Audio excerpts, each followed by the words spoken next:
Assalamualaikum warahmatullahi wabarakatuh. Selamat pagi semuanya.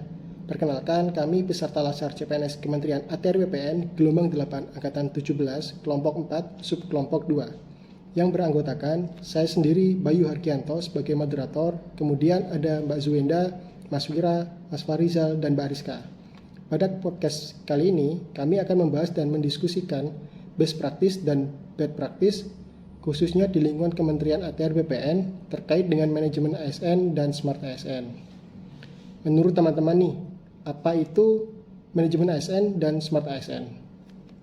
Menurut saya, manajemen ASN adalah pengelolaan sumber daya manusia ASN untuk menghasilkan pegawai ASN yang profesional, memiliki nilai dasar, etika profesi, bebas dari intervensi politik, dan bersih dari praktik korupsi, kolusi, dan nepotisme. Menurut saya, Smart ASN adalah pegawai yang memiliki integritas, kompetensi kinerja, dan profesionalisme yang tinggi, sehingga mampu beradaptasi terhadap perubahan yang terjadi. Jawaban yang diberikan oleh Mas Wira dan Mas Farizal cukup jelas ya teman-teman. Terima kasih Mas Wira dan Mas Farizal. Lalu, apa tujuan manajemen ASN itu sendiri? Bisa diberikan tanggapannya teman-teman? Tujuan dari manajemen ASN lebih menekankan kepada pengaturan profesi pegawai sehingga diharapkan agar selalu tersedia sumber daya aparatur sipil negara yang unggul selaras dengan perkembangan zaman. Terima kasih Mbak Rizka. Jadi dapat kita simpulkan manajemen ASN ini sangat diperlukan ya, agar dapat melaksanakan tugas dan tanggung jawabnya dengan baik, dapat meningkatkan produktivitas, dan menjamin kesejahteraan ASN. Baik, kalau gitu kami akan memutarkan video yang pertama. Silakan untuk disimak ya. Di Sapa Indonesia Pagi, Saudara, polisi menetapkan 30 tersangka dalam kasus mafia tanah dari 10 laporan yang diterima polisi sejak tahun 2020 hingga tahun 2022 dengan jumlah 12 korban. Salah satu korban yakni selebritas Nirina Zubir. Dari 30 tersangka saat ini, 13 diantaranya adalah pegawai BPN yang terdiri dari 7 orang ASN Badan Pertanahan Nasional dan 6 pegawai tidak tetap. Kapolda Metro Jaya Irjen Fadil Imron mengatakan penyalahgunaan akun BPN RI dan program PTSL merupakan modus baru yang ditemukan dalam pengembangan kasus mafia tanah. Ada beberapa modus operandi dengan misalnya melakukan penyalahgunaan akun BPN RI pada sistem aplikasi KKP. Bahkan ada mantan pejabat BPN yang juga akunnya dipalsukan. Nah, ini mungkin menjadi bahan ke depan agar ini tidak terjadi. Nirina Zubir yang menjadi salah satu korban sindikat mafia tanah mengapresiasi pengungkapan para tersangka. Namun ia berharap para mafia tanah dapat dimiskinkan untuk memberikan efek jera. Yuk, ini adalah bukti bahwa pergerakan kita ini benar-benar alhamdulillah didengar dan sudah sampai segini seriusnya sekarang gitu. Jadi buat teman-teman semua yang mengalami hal yang sama, ayo melapor, gunakan kesempatan pada saat ini yang benar-benar lagi menjadi istilahnya atensi negara gitu kan. Bersuaralah, jangan takut, dan mudah-mudahan keadilan berpihak kepada kami yang menjadi korban ini.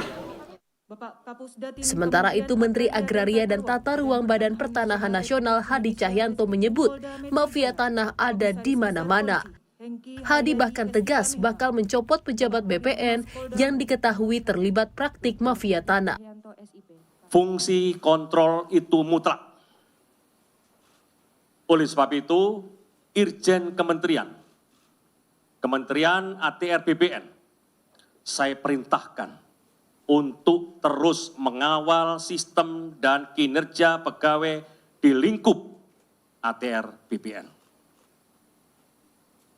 Saudara-saudara, apabila terjadi pelanggaran, saya tidak segan-segan untuk segera mencopot, proses hukum, dan pecat. Dari total 30 tersangka yang diumumkan, 25 orang diantaranya telah ditahan pihak kepolisian. Selain pejabat dan pegawai BPN, penyidik juga menangkap 2 ASN pemerintah daerah, 2 kepala desa, seorang penyedia jasa perbankan, serta 12 orang masyarakat sipil. Tim Liputan Kompas TV.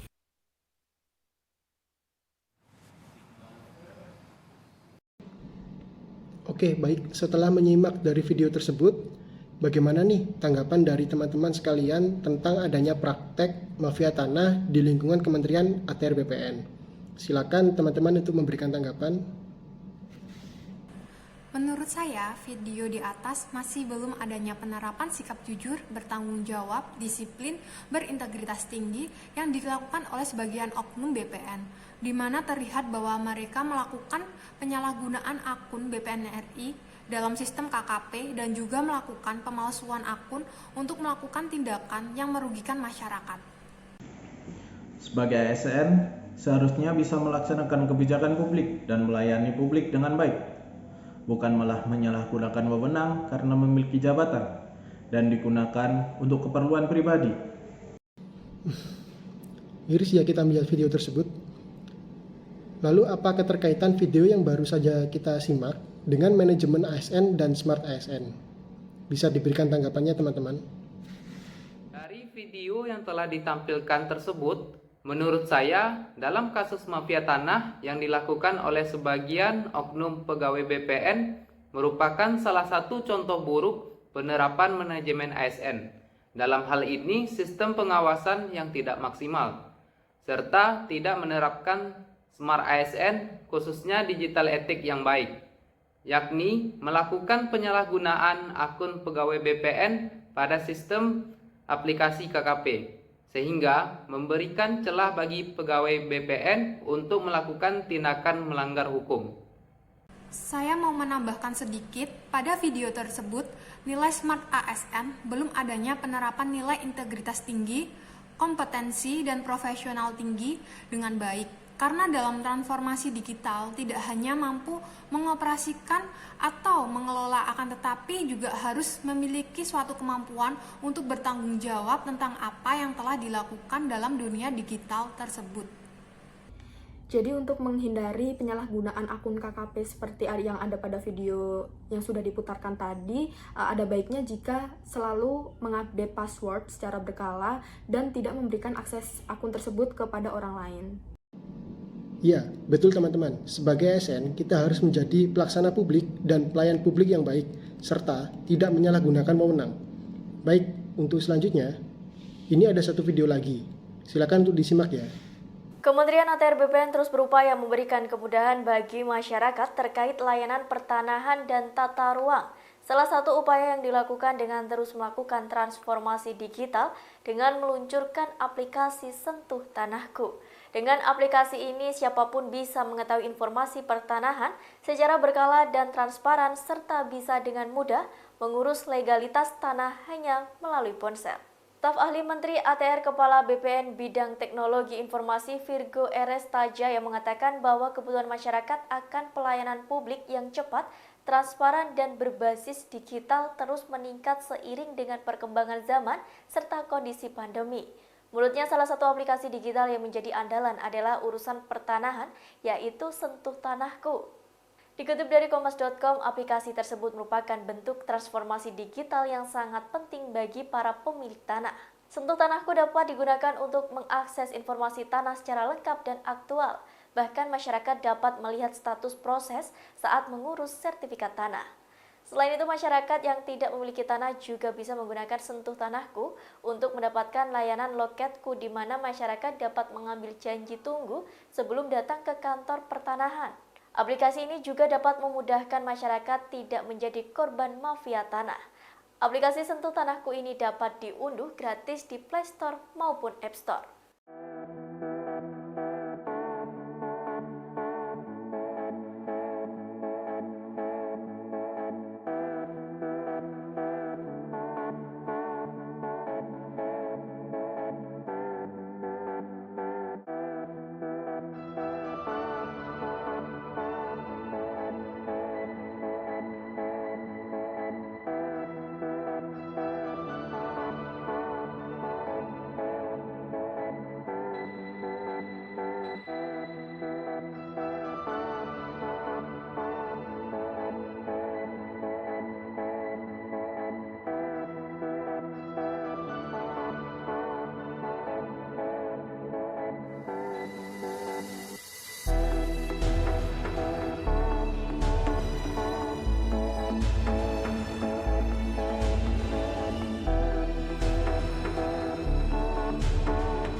Demikian informasi kali ini, saksikan terus berita lainnya hanya di kanal YouTube Tribun News. Terima kasih sudah nonton.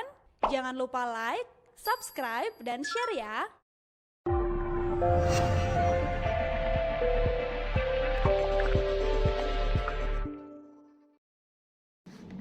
Video tersebut sangat menarik ya teman-teman. Lalu bagaimana nih tanggapan dari teman-teman pada video tersebut? Dengan adanya transformasi digital dengan meluncurkan aplikasi Sentutan Aku, ini sangat inovatif dan memudahkan masyarakat untuk menyelesaikan urusan pertanahan. Selain itu juga bisa jadi salah satu solusi untuk memberantas mafia tanah. Oke, terima kasih Mbak Zwenda atas tanggapannya. Kemudian menurut teman-teman yang lain, bagaimana nih keterkaitan video tersebut dengan manajemen ASN dan Smart ASN? Pada video tersebut mencerminkan bahwa sebagai ASN kita harus memiliki literasi dan pengelolaan digital dengan mengimplementasikannya dengan baik.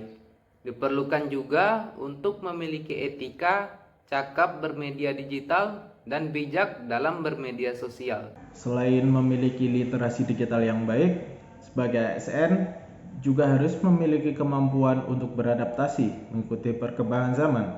Terlebih di zaman sekarang dengan kebutuhan publik yang ingin dilayani dengan cepat, akurat, dan adanya transparansi. Oke, baik. Terima kasih Mas Wira dan Mas Farizal atas tanggapannya. Seru juga ya pembahasan kita kali ini.